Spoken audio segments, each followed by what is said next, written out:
setting here. You don't see us on the StreamYard app recording these. So Diego and I are actually in Naperville. First time in a while, like we're actually here on the same weekend. Being both Catholic, we're celebrating the holy days and Easter Sundays, so we're ready to be dialed in. Yeah, Diego, how are you doing, man? I heard your ankle's getting a lot better. Sound like you're ready to do some runs tomorrow and get absolutely smoked by me. But we're about to go crazy tomorrow.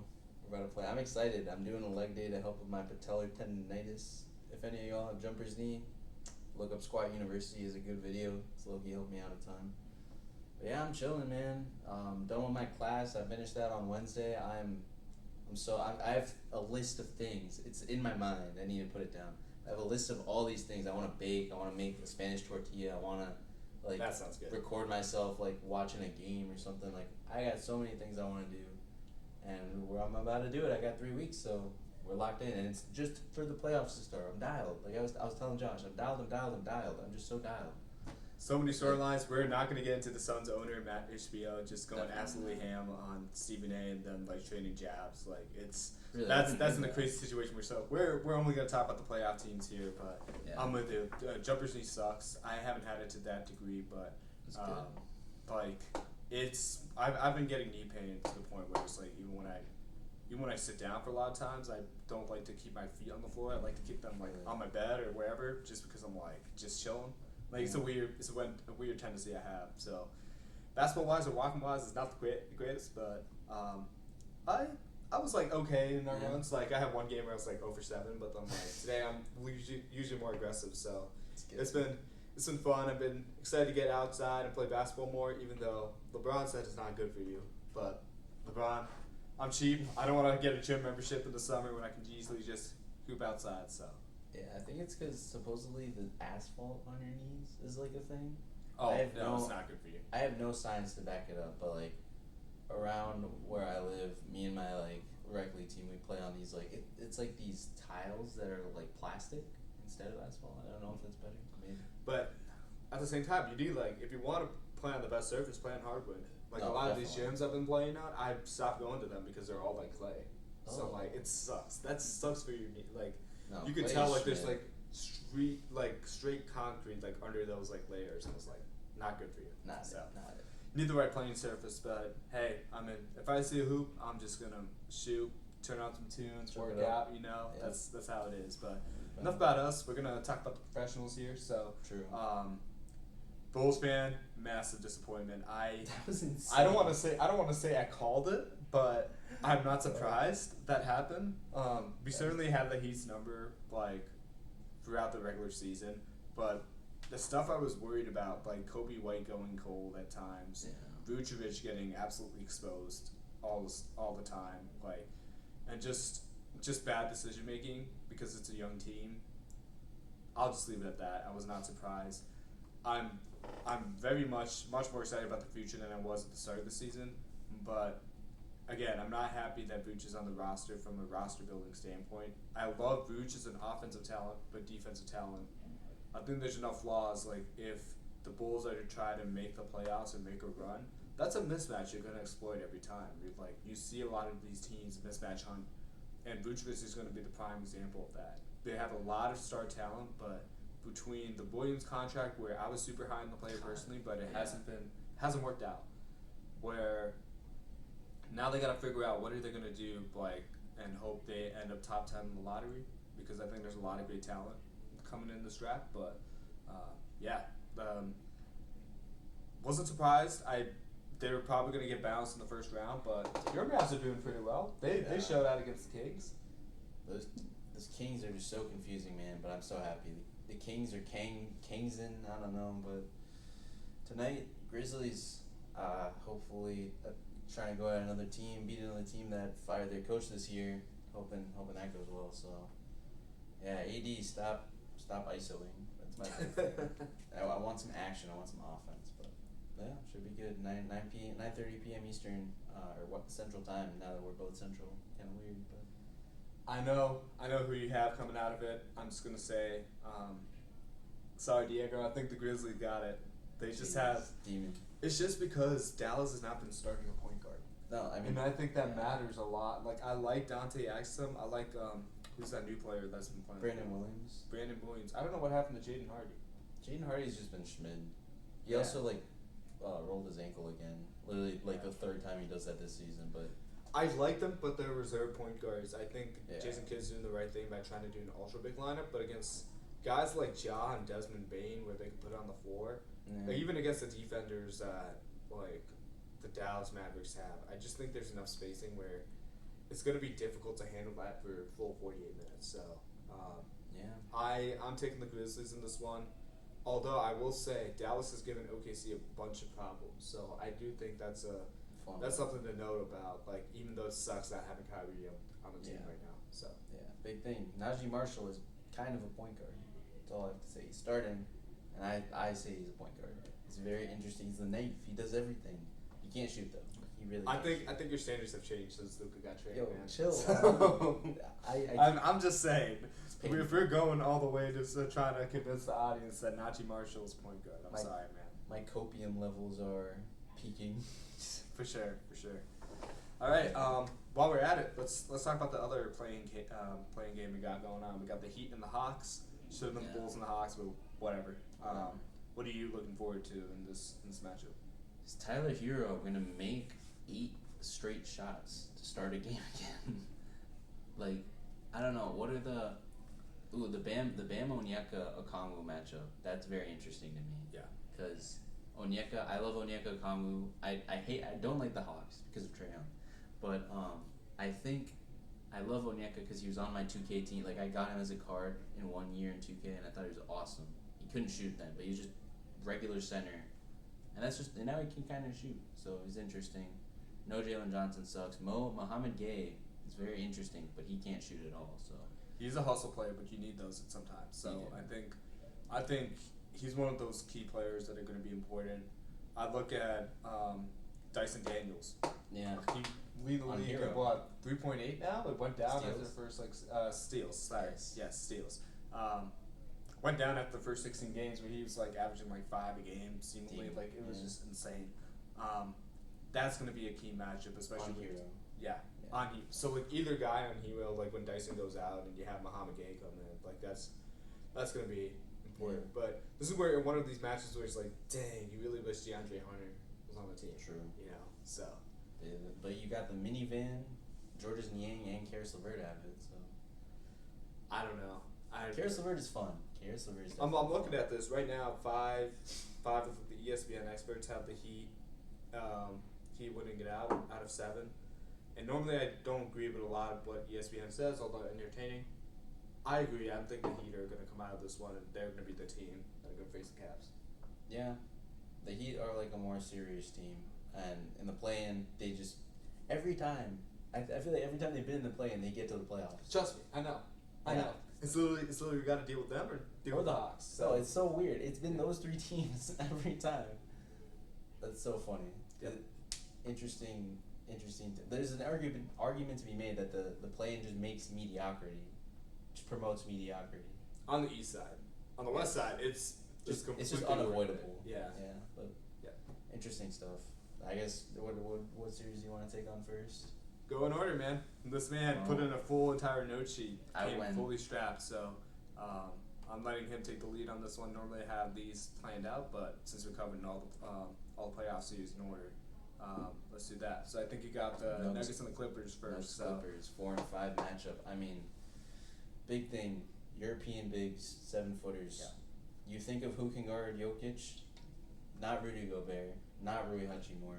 You need someone that is not just tall. You can find a lot of tall guys in the NBA, but you need someone with girth, with strength, with can't be moved. And that, my friends, is Ivica Zubac. He is in the 13 minutes he's matched up against Jokic. He's held him to like 25% field goal percentage, blocked him twice, 4 turnovers. Now, obviously, 13 minutes over 7 games, different. Also, best player in the world. But if anyone has a chance, I think it's Zubac. Are you saying he's the MVP this year? Is that your pick right there? That's not what I'm saying. But you're saying he's the best player in the world? Yeah, I know. It's confusing, right? Wow. That's insane. For me, I'm looking at Kawhi Leonard. Yeah, Guys, absolutely. He destroyed the Warriors, and I think Kawhi. I think this playoffs is you're gonna see him go into Toronto mode.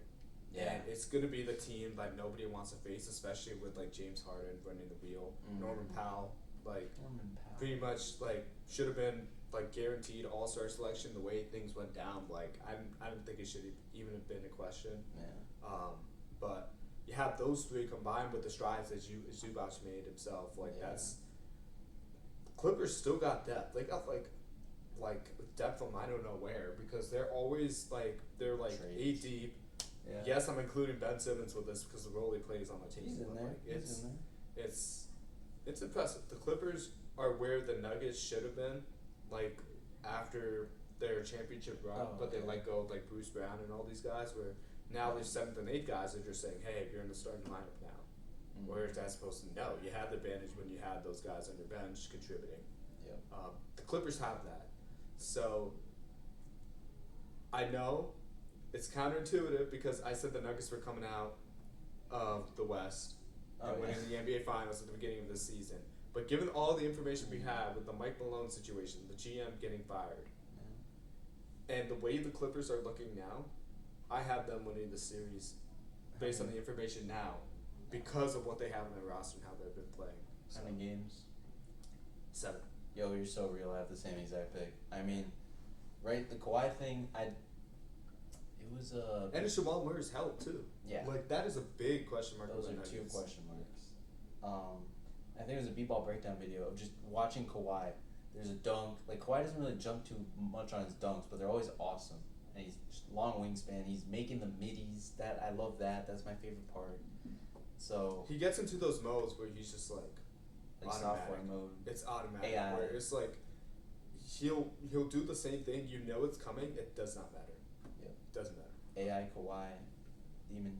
But yeah, Jamal Murray. I don't know. Well, first off, I hope Kawhi is healthy this whole time. I want at least a series of Kawhi. That would be great. Jamal Murray. What Jamal Murray do we see? Does he just flip the switch? I don't know. That would be nice. Who guards James Harden? Christian Brown, maybe. Russell Westbrook could be a better matchup. Peyton Watson, I don't know if he'll start, but that's reasonable. Definitely not Michael Porter Jr. Michael Porter Jr. is going to be hunted in this series, and I don't think he can guard anyone besides maybe Chris Dunn.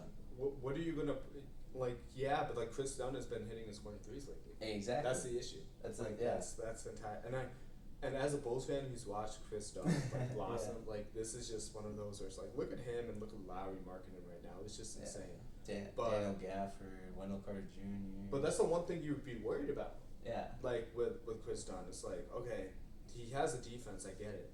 But like where's his offense coming in? It's seen to found it like in Tyronn Lue under the Clippers. So I mean I would put MPJ here because you really want him guarding Norman Powell or Kawhi Leonard. Like because he's not guarding Harden, and you don't want to put him on Zubac because that's Jokic's best matchup. Yeah. So, only answer is Chris Dunn, man. I still can't believe they're paying Michael Porter Jr. a max contract, and he's just like can't play half of it. Like he can play offense pretty well, he can't defend. That's just like we want to keep our core, but then you let go of Bruce Brown. Yeah, like it makes no sense, you know. You need to be Tim Bontemps on the Hoop Collective has said this multiple times. You can't just like throw money away and be like, oh, you want a max contract? There you go. You're not Oprah with these max contracts. You have to be strategic. You can't just let it go through, and that's how you lose. KCP, Bruce Brown. Sorry, getting animated, and we're just on the first. Yeah, I should be more animated because I'm like, I picked this team to come out of the NBA Finals because I believe in them. So, I mean, when you see new information, you got to pivot. So. That's true. But I think we're good here. Clippers in 7 is our official pick. Lock that in. Going on to the next LA team. Los Angeles Lakers versus the Minnesota Timberwolves. 3-6 matchup. How are we feeling about that? Man, I was trying to think of 3 rhymes and then say Lakers in 5, but I was low-key thinking about it. I don't think that's happening right here. I think this is gonna be a good series. Again, it looks on the surface the media's gonna talk about this, but Luka and LeBron and Reeves, the combination of them is very dangerous. And then just looking at the stars on the other side, it's really star on the Timberwolves. Yeah. It is Ant Edwards. Yeah. Nothing else. It's if I'm Chris Finch, I'm like, am I playing Rudy Gobert this many minutes? That's a good question. And do I have a plan to pivot if it's not working? Because at one point, Rudy Gobert is a great player to have to like take away the spacing and allow the 3-pointers. But in the playoffs, it's a totally different game where like you can create advantages and mismatch in situations where Luka's on Gobert. We've seen that story before. You can do it with LeBron and Gobert, like Reeves on Gobert. They're just gonna match up on him to the death. Although the Wolves have great defenders. That's the one thing I'm gonna look at. But at the same time, Rudy Gobert can give you like 20 points, 17 rebounds, or like 15 games. Like he'll just have high rebound games that are super important in a series like this, where it's like you don't want the Lakers to get the ball, rebound, and then have Austin Reeves in the corner all by himself, shooting a second chance three. So it's again, how many minutes do you play Gobert? When do you play Gobert? I think Naz Reid is going to be super important in the series, and then Dante DiVincenzo. Like, which Dante DiVincenzo are we going to get? And then are they going to let Mike Conley facilitate when the obvious answer is to key in on Anthony Edwards if you're the defense? You know JJ Redick's going to focus on that. So it's like, okay, what are the Wolves going to do to counter that? Minus that second star that you don't have this year because you traded Cat to the Knicks, you know. So. So you said what Dante DiVincenzo will we get? What Julius Randle is going to show up in this series? That's another big one. Yeah. I keep saying, are we getting Stephulius Randle or just playoff Randle that doesn't know what to do? Is like a chicken with his head cut off. He's been terrible in the playoffs. So will we see that again? Is it now better that he's kind of a secondary guy? He's not the focal point as much. I don't know. It's out there. Mike Conley, interesting to see him play. What else did I have with that? I mean, I think Ant gets doubled as much as possible. Yeah, especially if he's getting hot. Like, I don't know if they'll do it all the time, but like, what I'm looking for is, what do these guys have? Yeah, and going along with the every single expert has the Lakers winning this series, 11-0. That's crazy. I kind of like that, and I think going to the Gobert point. Who is this series Terrence Mann if the Lakers do win? Is it like Gabe Vincent, Dorian Finney-Smith? Is it Jordan Goodwin? Archie Goodwin?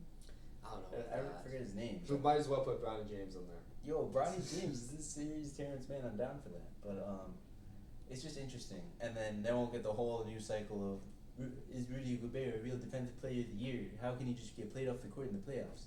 It's just how it is in the playoffs. That's how things happen. So. But the other side of it too is like, you could take away one facet of Luka's game that he relies on a lot with the lobs to Jackson Hayes. Yeah. That's the one thing the Timberwolves have going to them because you know Gobert is going to single-handedly stop that.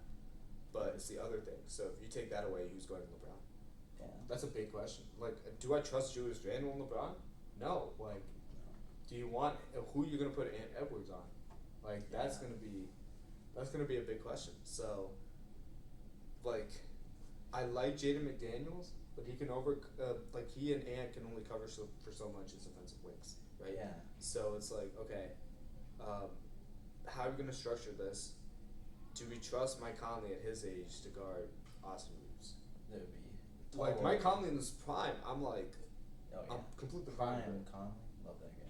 Yeah, but This Austin Reeves has been like balling out this season. So the one thing Conley has going for him is he plays the game with a high IQ now. Mm-hmm. So I think even though he might not be as athletically what he was, and particularly against Austin Reeves, I think what he'll do, like in the series, like from a high IQ standpoint, will kind of mitigate that. So I think the Wolves might be able to squeak by, but only if Jaden McDaniels plays out of his mind, like 4 out of 7 games. Yeah, and who guards Luka? I mean, Jaden McDaniels tried to last year, and I said Jaden McDaniels is like a praying mantis. He's a great defender, but Luka is built not like a grizzly bear. He's built like like a Wolverine or something. He's like something big and strong, but not huge. Right. And so Jaden McDaniels can't do anything about that. Then who do you have? Nikhil Alexander-Walker. He's even smaller. I don't know if skinnier, but he's smaller. You can't put Julius Randle on him. Naz Reid, I guess. Very interesting. I mean, you're talking about how do you guard a guy who can hit shots off a jumbotron pregame? Yeah. Like that's really difficult, you know. So. This is also true. So, yeah. What I said was I have Lakers in 6 just because to me, the Wolves just don't seem like a true contender team. Losing Karl Anthony Towns, it just felt like the defense was always going to be fine. I wasn't worried about that. But the offense, it's Ant, and without Conley starting, I guess Ant or Dante are the point guard. Neither of them are full point guard. And from there, you kind of just have pieces. You're just like, I have all these pieces, but I don't have the instructions of the puzzle. And you're just like cramming them. You're like, it fits here. No, it doesn't. Here, Let's do a rookie check. How are the rookies doing? Ooh, Terrence Shannon Jr., Illinois Illini, former Illini. I don't know if he plays a lot, but he's pretty athletic. Like, the defense, low key, that could be a reasonable. Just throw him on Luka, and if you're really down bad, just go do something. What we're trying to say here is the Wolves need secondary answers on offense. Yeah. They had that last year with Cat, but they don't have that right now. That's clear cut. It might be some guy, it might be somebody else. But against the playoffs, against a Lakers team where they know their third best player is the second best player of all time, like on this current roster. Sorry, I had Third That's best? the truth. Third best player on the Lakers right now.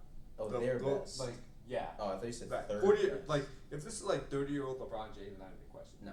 Like best player on the team. Yeah. But this is 40-year-old, like this is Luka's team, and then Reeves has been like used a lot more as far as like usage rate. So I would consider him second best right now.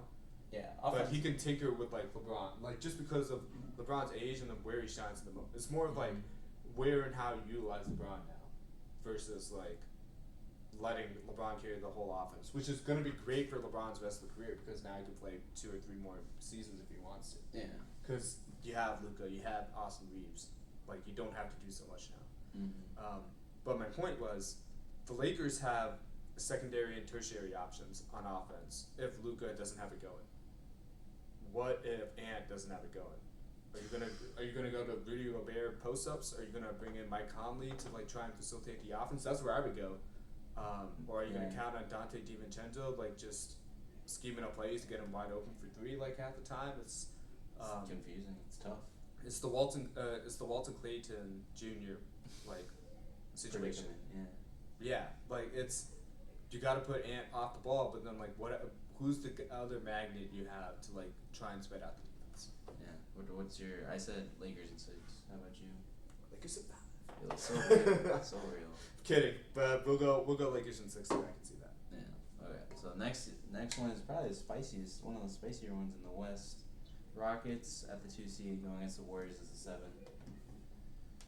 Man, I mean, my favorite thing about this was the video that came out of Dylan Brooks being interviewed. The reporter asks, "How many times are you getting ejected this series?" And then he like gets a little smile. He's like, "I'm not getting ejected. I'll leave that to someone else." I remember that. I saw that press conference. And it's like Dylan Brooks. I think the better question is who's going to get ejected first. I know. I don't know. I'm very interested to see. And not only Dylan Brooks, Draymond Green, Jimmy Butler, and Steven Adams, a man that Draymond Green has kicked in the balls multiple times over the years.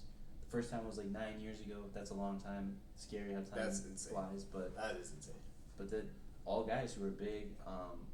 I'm just interested to see. There's a Şengün Adams lineup that has been happening more. Both of which have had problems with Draymond Green. Oh yes, I think it's not hard to have problems with Draymond Green if you're an NBA player. Yeah. But that lineup has gotten a lot of offensive rebounds. A big thing for Houston is that they're not that skilled. They're one of those teams, defensive leaning, offense kind of. Jalen Green is steaming over here. Jalen Green can steam as much as he wants. He's mostly offense. So, but if they're not that skilled, you have someone like Adams or even Şengün get the ball, offensive rebound, layup, outside for a 3, bang. It's an interesting strat. So I'm glad to see what's going on here. And what do you think? I think the very interesting matchup is Amen Thompson versus Steph Curry. Yeah, That's gonna happen. And from listening to podcasts and like how players talk about Amen Thompson, they're like, this guy's like a one-in-a-unicorn guy. Yeah. And then you have like Matthew Dellavedova talking about like how like he had to go to the hospital because of like chasing Steph Curry around. Oh yeah. Just like the cardio workout he puts you through Mm-hmm. in a cardio workout itself when you're playing basketball. But if there's one guy to handle it based on all the evidence we've seen this season, it's Amen Thompson. Yeah. So it's like, how effective is he? Like, then you got the Brooks and the Draymond Green situation where it's like, who impacts the game first in a negative way? like if Draymond ends up getting ejected or suspended like 1 or 2 games this season, Yeah. that might tip the needle where the Rockets win. Yeah. Because the Warriors don't have a guy like that, and they're sitting Kuminga right now. Like Yeah. they don't have the assets like to make up the loss of Draymond Green. Oh, definitely. If not. Jimmy Butler sits out like a couple games, Ben Brzezinski and then like Moses Moody, they've been really really good as of late, and I could see them win 1 or 2 games without Jimmy Butler. Yeah. Draymond Green is the big issue here. He's everything. But I think one thing to know on ejections, all of the technical fouls, you get 16 before you get ejected in the regular season. It's a reasonable number. In the postseason, you get 7. So it would be insane if we see like someone can't play in this series within 7 games. That means they got 7 technicals in like 6 games. That would be insane. That would have to be a record. But just a tidbit there. But for my thought is right. We saw Ben Thompson put Steph Curry in jail, holding the 3 points. That's diabolical, dastardly. I can't imagine that. Does he do that? Does Ime just say sick him? He points at Curry and says sick him, get him. Do that the whole time. I don't know if he can do that. Maybe he can. Maybe I have no hope in my fellow man. But I think the best option is mostly Amen. But Amen comes out, you sub in with Tari Eason maybe or Cam Whitmore. Just like throw the kitchen sink at him and hope for the best. And yeah. The one thing I wouldn't do is double Curry. No. Like that is you can't do that with this Warriors lineup. Yeah. Because now since most teams are doing that as a defensive strategy, offense have adjusted by going 4-on-3. Yeah. I think this Warriors team has so much high IQ, especially between Steph and Draymond, that going 4-on-3 they've seen it before. Yeah. That's not a new strategy. So I agree. The Rockets are in a rare position where they have the defensive personnel to limit Steph Curry. The real question is Jimmy Butler on offense. Yeah. That is going to be difficult because it's like, close. okay, where are you going to put? I would put Jalen Green on Brzezinski, but how do you handle Jimmy? Because he brings a different element where he's more of a patient player. He'll like give you on like shimmies and jabs and like turnaround fades and like. The way he does his layups is he never does a 1-2. Sometimes, like when he's doing dunks, but most of the time it's off a 2-foot jump, or 2-foot stop. Are the Rockets prepared to counter that with what Steph does, where he's like a mobile artillery unit? Because of the different styles in the Warriors, if you're putting so much attention like Amen on Steph, which I agree I would do, how do you handle Jimmy Butler? That's going to be a big question because you also got Fred VanVleet starting for you. And Jalen Green, 2 guys you don't want to defend. Right. So it's like and Şengün. So your 4th guy there, your 5th guy there, has to guard Jimmy Butler. And there's the problem for the Rockets. Yeah. And do you change your lineup specifically for the Warriors where you're starting Eason and Amen Thompson? Yeah. In the same lineup just to handle Steph and Jimmy Butler from a defensive standpoint? Or do you just roll with the offensive punches that Şengün, VanVleet, like Jalen Green offer you and accept those trade-off? Like just trying to stick with Steph Curry, and if Jimmy goes playoff Jimmy, that's fine for us because we think we can outlast him. Yeah, that's very interesting. Yeah, we hadn't talked about Jimmy that much. I like it. I just don't know. I don't want Şengün guarding Draymond because Şengün can't move like that. So I don't want Şengün, VanVleet, Jalen Green, or Amen guarding Draymond. So then that leaves whoever this 5th guy, I guess Tari Eason guarding Draymond or Jimmy Butler. And you even saw Zach Edey guard Jimmy Butler in the playing game. I don't recommend that with any I was sort just of so upset watching Jared Jackson and Edey. I remember texting you. I was like, they're just. I hated watching them because they didn't play with any sense of urgency. They played a tad bit slow. Like this was. I didn't like how the Grizzlies came, and they lost by 5 points. Think about the margin for error. Like if they just played semi-decent, like that is insane. I mean, you don't get a 5-second call. That's the game, but right. And so it's that close, and for the Rockets, I would strongly consider them from a defensive standpoint matching up with the Warriors. Yeah, changing up their strategy. Oh, Dylan Brooks. I forgot about Dylan. Sorry. Yes. But the thing is, I don't know if I want to put Dylan. I would rather put Dylan on Draymond.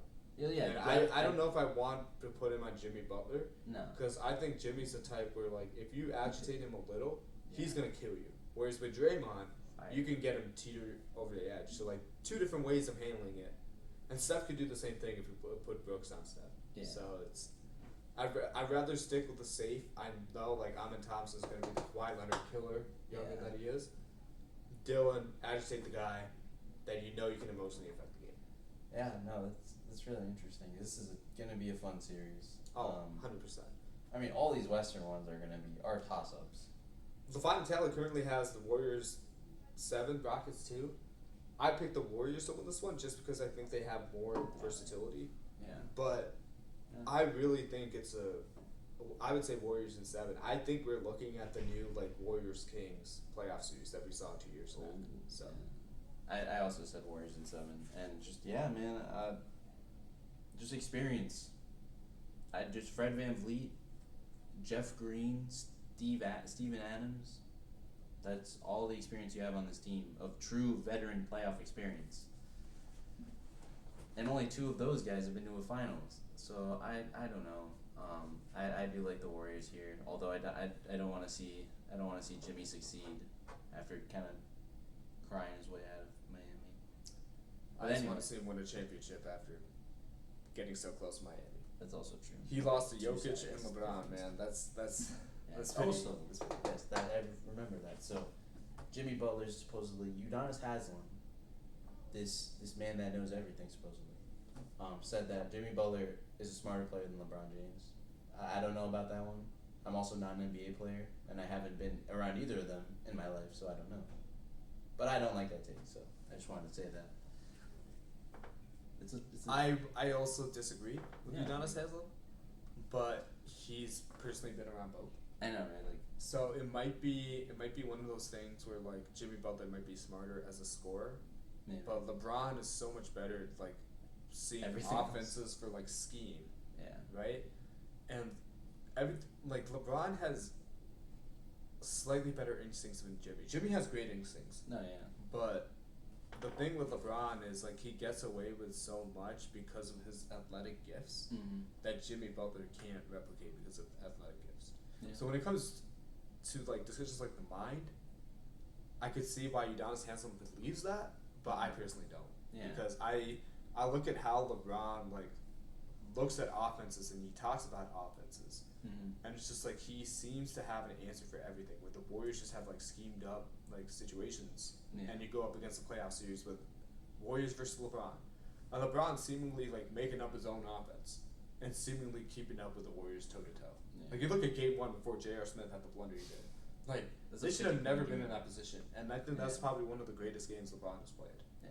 Like from like how far he was outmatched to like how he got that team where to what it was. Yeah. Like, that's saying a lot about him. But back to Udonis has some mistake. I see what you're saying, man, but you're not right on this one. Yeah, so I'm just complete tangent. But anyway, Warriors in 7. That's what we're saying. Rockets will be back here, hopefully, most likely. Oh, 100%. Exactly. Although we said the same thing about the Kings. Sorry. God. I don't even want to think. The Kings are just stupid or cursed, or both. But it doesn't make any. It's Bulls West, and the Bulls are Kings East. Exactly. Thanks. Moving on. So Pacers 4 seed against the Bucks 5 seed. I just love that this is a matchup again. This is a rivalry, amplified by the in-season tournament.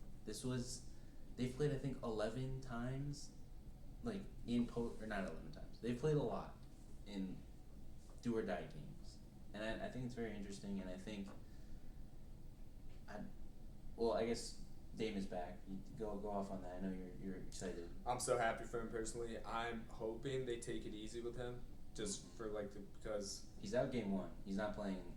That's a good thing in my opinion, Bucks fans. Like it sucks from a basketball perspective, game 1 wise, because you want to start off on the right foot with your full like offense in tow. But for like having this guy long term, 100% you want Dame like as healthy as possible and in the best shape as possible. So I think seeing him out game 1 is going to be better for his career, like because long term I don't see the Bucks coming out of the East unless they do like something crazy ballistic where Kuzma and Woodler just start averaging 30 on top of what Giannis is doing. Like, especially Kuzma. yeah, that's gonna be. But at the same time, like you give yourself 2 or 3 more cracks at the apple if you have a healthy Dame instead of a retired Dame that's leaving because of health and cutting it too close. So Yeah. I'm really hoping he's gonna be 100% functional when he returns. We'll see. Love Dame as a player, favorite player, like in the current NBA right now. So Yeah. So wish them all the best. I was worried maybe that it was too fast, like we're saying. Like Shams had already said a week or so ago that the Bucks were hopeful. And I was like, how could you be hopeful? Like Asar Thompson missed a bunch of time because of this season. Wemby, we all know, out for the season. But supposedly they found it early enough where it was like, oh, let's throw blood thinners now and it should be better, and that's why they were optimistic. I'm just me being negative. I'm like, what if they're throwing something under the rug and Dame is just gonna be cooked? Probably not. You don't want I'm something that overthinking. happened to KD that did against the Raptors. That's the last thing you want to happen. Yeah, definitely. Don't want that. But moving on to the series itself, the question is, who in the world is guarding Tyrese Halliburton? Look, I have it listed here. Dame Who in the cannot. world was guarding Giannis? Well, first the Halliburton, Okay. because I like going through this list. Dame can, obviously, we just said, blah blah. AJ Green for sure cannot. Torian Prince, I guess that's who they might put on him. I've seen him on Halliburton before. Giannis definitely will not, because he's more roamer in this situation. Now Ryan Rollins, that would be fun to see. Oh my gosh. Because if he does something like, oh yeah, this guy is He's not starting though, man. Exactly. He's So not starting. it would be fun. It would be fun. But then Kuzma, if Kuzma takes this matchup personally, and he says, puts his foot down, and says, everyone said I haven't been serious since I went to Washington. It's his chance now to say, I'm here, I'm Kyle Kuzma, and I'm a serious NBA player. Or he could just not do that and just. Pulls those Andrew Wiggins. That's what you're hoping for out of him. I'm not hoping. The Bucks are hoping. I'm just saying he could do that. I'm pretty like ambivalent about this series. It's gonna be fun to watch. But yeah, so that's kind of it. Personally, I would put Giannis on Halliburton. That's insane. Because That's an insane. dude, you call. have Brook Lopez. You have Brook Lopez like Yeah, on the but Brook back line. Lopez- It's not like you don't have it. But everyone on the Pacers can shoot. I mean, Miles Turner can shoot. Siakam can shoot. All the other guys can shoot. You're missing one guy out there. Then you have to play a zone, and even then, that's kind of fun.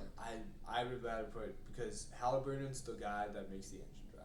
That's When true. I watched him against the That's also Celtics, true. like they were like in the games because like Halliburton Just would 'cause hit like 5 or 6 threes, and at one point he would hit like 3 or 4 in a row. Mhm. It's just like you want to shut off that fire as soon as possible. If Siakam goes off, Siakam goes off. That's some. Yeah. That's He's he's gonna gotten be to the twos. level where like he's gonna average 20 in his sleep, Yeah. and it's gonna be a very difficult guard. So like, the Bucks don't have the perfect defensive lineup to handle this, Mhm. but if there's one guy I would stop right away, it's Halliburton because Yeah. he could do so much of damage from the outside and from his playmaking ability, where he can impact how well others play. And if you shut that valve off as soon as possible, that's your chance if you're the Bucks. Yeah, no, that's good. But moving on to your point, right? No one can guard Giannis. Siakam for sure not. Miles Turner too slow. Aaron Nesmith, I guess you could put him in front of Giannis and say. I like Nemhard. I really like Nemhard Nemhard, on but this Giannis? is very difficult from No. a physicality standpoint. No. Like Giannis is just like a one-on-one beast. Like Yeah. even Amen Thompson, if I had him on Giannis, that's Too just small. like it's Too small. difficult. Yeah. There was a Thinking Basketball video going over the Giannis offense. Now, you could say, Diego, what is the Giannis offense? I'll point you to the 2021 Bucks, or even any of the Budenholzer Bucks. The plan is Giannis brings the ball up the court. Everyone else on the 3-point line, get your man pulled out of the paint. Giannis says, okay, one guy guarding me, he's either close because he doesn't know who Giannis is, don't know how, or he's back because he knows who Giannis is. Either way, he basically gets to the rim, and if the other team says we don't want him to get to the rim, they bring a guy, boom, pass, and that was a big development between 2020, losing to the Heat, disappointing, sadness, it was insane, to then winning the next year because Giannis said 4 straight, by the way, against the Suns. yes, and that was when Giannis said they're gonna wall me up. I can't shoot. I need to pass, but I can't make those passes yet. And then he comes out in that finals. I watched every single one of those games. That's one of my favorite final series, especially because I watched every game. The fact that Giannis could just get the drill here, boom, boom, boom, boom, just pass instantaneously. in the pocket, 3-ball, donezo. And that's what we're gonna have to see here. We're gonna have to see Giannis, and he's been doing that. He had a 20-assist game against the Sixers, but a 20-assist game.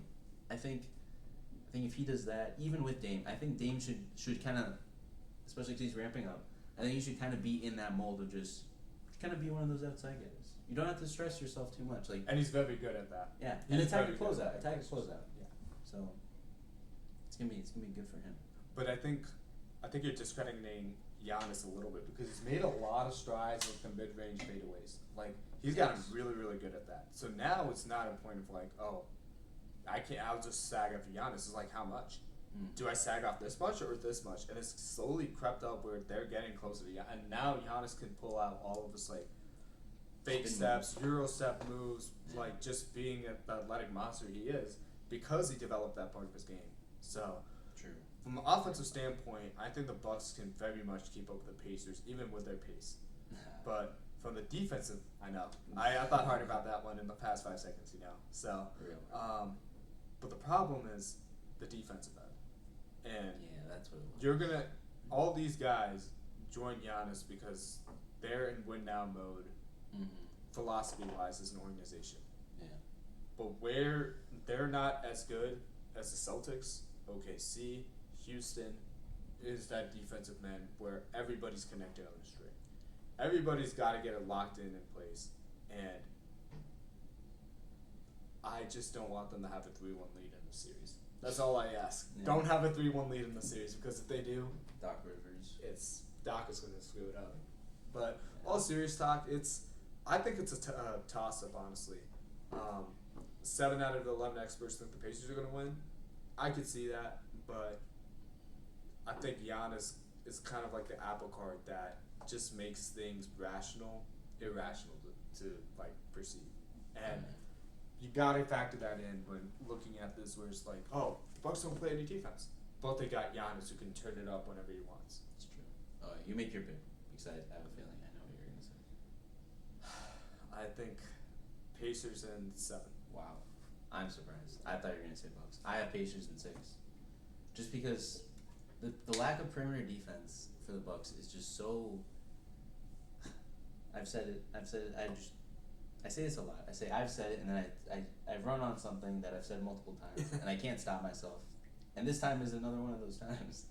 Because they traded Drew Holiday, and obviously your favorite player, but they traded Drew Holiday, and this is the exact moment. Obviously the offense was terrible, but these are the moments where you have a Drew Holiday, where you say, Drew, go. It wouldn't be clamp no him up. discussion if Drew was on the. He could go on Halliburton. Yeah, so Even with that's the height differences and stuff, and then you can do whatever you want with Giannis. so. Yeah, just don't neglect the defense, and that's kind of where we're at now for the Bucks. So. I think the fact that they aren't connected on the string on defense That is is gonna hurt them Mhm. with the Pacers, because the Pacers are the type of team that can just run and gun three. Yeah. Especially we seen it last year. Mhm. That is my worry. I think Giannis will keep them in it, Yeah, but it's just tough. you could have Nemhard go off as he did in one of the games against the Celtics. You could have Siakam go off and Mhm. Halliburton go off. Like, there's just too many valves to close off. Yeah. Where I mentioned the Halliburton and Giannis thing, what's going to be the biggest impact? The Pacers are still going to have an impact if Mhm. Halliburton shut up. Yeah, So, yeah, it's wild, man. So, good luck to the Bucks, but we're saying Pacers. Yeah. It's tough. can't believe I surprised you there. I thought, I know you were you saying, know, thought I was going to pick the Bucks, huh? you were saying that. Okay. If Dame comes back with a vengeance, maybe, but unlikely. All I'm saying is it's a pick 'em, and that's why I have it going 7. So it's not like I think the Pacers will like totally manhandle them, Mhm. but at the same time, I think those little differences are going to cost the Bucks. Yeah. Okay. So I think is this the last series? No. It's the last interesting series. Josh had other thoughts on that last series. But Knicks Pistons 3-6 matchup in the East. My first thought is Pistons. I want the Pistons to win.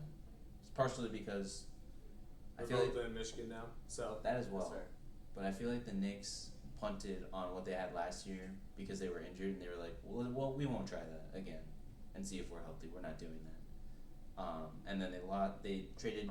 We know the cat trade, but I just hate how Karl Anthony Towns can't guard a pick and roll, can't switch at all. and obviously it's not all his fault, right? I mean, there could be other strategies used, but just the fact that I just remember seeing a clip of him getting switched on to Jason Tatum, and Jason Tatum just like making a move. He's like, oh, gone, bug it. And it just me as a coach, it would piss me off. So, yeah. So I think I want the Pistons to win. They probably won't, but I mean, and Katie's averaging 30 points against the Knicks in 4 games this season. I know Cade is going to show up. Yeah, Kate's That gonna, is no that's question. gonna be fun. I mean, I love Kate Cunningham. I want to buy a Kate Cunningham jersey. I'm saying it on the air right now. I should. I said I was going to, but I haven't yet. So. Got to record it, man. Yeah. I'll say this. Jalen Brunson Mm. is going to have to play out of his mind Yeah. against Cade, even with all the additions the Knicks have had.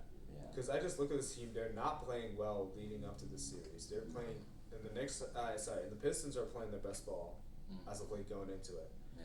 JD Bickerstaff's done a phenomenal job Yeah. with this team. Coach of the It's year like you would think with Monty Williams they would do really good, but then they fire him, they bring in JD. Like it's and it's quite the transition. Like when you're watching your Cavs team that you just coached, like have the number 1 season, like Pistons are doing pretty nice for themselves. No, they're doing amazing. So it's I don't know. I'm gonna pick the Knicks in 7, but I don't feel good about it. Mhm. And I know I'm being safe by saying it because they just have so much of offensive talent. But I think the Pistons are a nice story from the regular season. I think they just need more offensive punch. I think they can get it with Cade, but it's just kind of that thing where it's like I don't want to say Robin because I just heard a pod. I think it was First Take where somebody was like, "I don't like Robin," and was like, "That's a great point he made." Where he's like, "Oh, who are the 3 best Robins?" It was Jalen Williams, LeBron, and then somebody else. But I think the Pistons really need that because Cade is just phenomenal. Yeah. Now you need to get like a secondary scorer who could be as good as him Mm. in order to take on like a team like the Knicks or like the Cavs or the Celtics. Yeah. Yep. It's the Knicks just have so much of offensive firepower, but I'm saying this fully knowing that the Knicks could totally just run out of gas like they've had in the previous playoffs, and then Yeah. and the Pistons take advantage. Yeah. I had the Knicks in 6, but again, would love the Pistons to win somehow. But yeah, the cat pick and roll is gonna be tough. Roll man shooting. Tim Hardaway Jr., Malik Beasley, I guess Simone Fontecchio if he plays, Tobias Harris, Mikal Bridges, Josh Hart, Deuce McBride, Landry Shaman also if he plays. How those guys shoot is also going to determine this game or this series. 100%. So Because keep that in mind. Cade is gonna cook Cat 101 in those pick and roll. Like that is that's gonna happen. So it's like okay, how does Tom Thibodeau like if he tries to make it a 4-on-3 matchup and the Pistons are hitting the threes, Yeah. they could win the series. Like if they're like 3 out of 7 games doing that, and then you just have Cade winning on his own or something where he's just like a nail biter, Yeah. like that could easily happen. But you bring up a good point with Cat. That is probably the one thing I look at. With Jalen Duren, I haven't watched much of him this season, Yeah. but how he fares against Cat in one-on-one scenarios will be important. Yeah. So we're saying Knicks, but could be either way. I don't know how long we'll take on this last series. Celtics 2, Magic 7. I'm just gonna say what I thought first. I thought Celtics in 6 games at worst for them could even be a sweep. Josh is out here saying that things could be a lot different. Please, the floor is all yours. So, the Magic I've had, let's see here. I was yes, just reading thanks. about it. Reading. They were they were winning 47 of their games last year. Really, really good Yes. for a team. And then next year they're like, oh, sky's the limit. If we won 47, we're easily going to hit 50 or maybe even 60 if we had a great season. Yeah. Then you got injuries that happened to Paolo, and then you got injuries that happened to Wagner, and then like you have Jalen Suggs, like missing the rest of the season because of knee cartilage issues. So Yeah. it was a season filled with adversity, Mhm. and they've had like up and down seasons where Paolo was like he was literally in the MVP count. I don't want to forget that because we were literally discussing it on this podcast within the first 3 weeks. Like Paolo was going off, He was cooking. and then 10th game he's out of there, and it's. Since then, the Magic have had to continually adjust and adjust and adjust and adjust.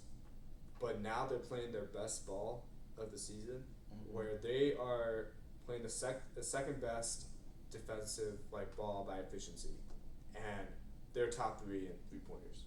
Like, over the course, I think it was like 10 or 15 games the last season. I'll have to double check that stat.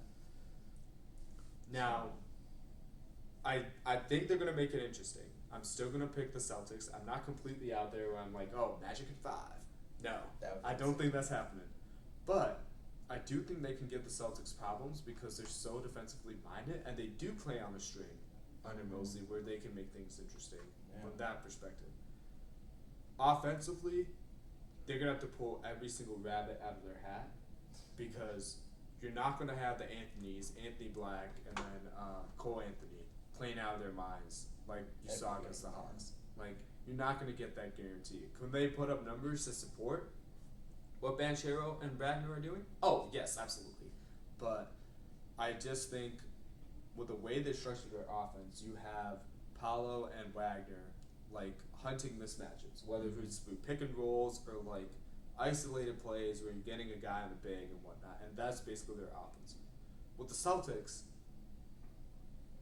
the Magic have the size advantage against the Celtics when you're considering like Jaylen Brown, Drew Holiday, and Devin White getting involved in the action.